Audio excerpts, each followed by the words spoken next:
తెలంగాణకు అరుదైన గౌరవం దక్కింది. సులభతర వాణిజ్య విధానంకు సంబంధించిన సంస్కరణల అమలులో దేశంలోనే అగ్రగామిగా నిలిచింది. బిజినెస్ రిఫార్మ్స్ యాక్షన్ ప్లాన్లో టాప్ అచీవర్గా ఘనత సాధించింది.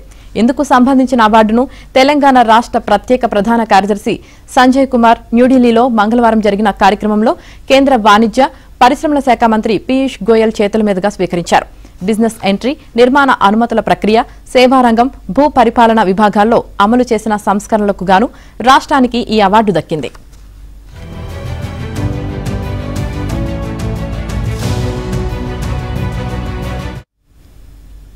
దేశంలో సులభతర వాణిజ్యాన్ని ప్రోత్సహించేందుకు కేంద్ర ప్రభుత్వ పరిశ్రమలు, అంతర్గత వాణిజ్య ప్రోత్సాహక విభాగం BRAP 2024 7వ ఎడిషన్ కార్యక్రమాన్ని ప్రారంభించింది.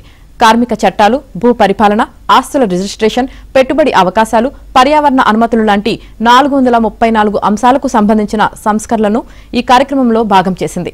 BRAP 2024 మార్గదర్శకాల ప్రకారం తెలంగాణ ప్రభుత్వం అన్ని సంస్కరణలను విజయవంతంగా అమలు చేసింది. బిజినెస్ ఎంట్రీ, నిర్మాణ అనుమతుల ప్రక్రియ, సేవారంగం, భూ పరిపాలన విభాగాల్లో అగ్రగామిగా నిలిచి అవార్డు సాధించింది.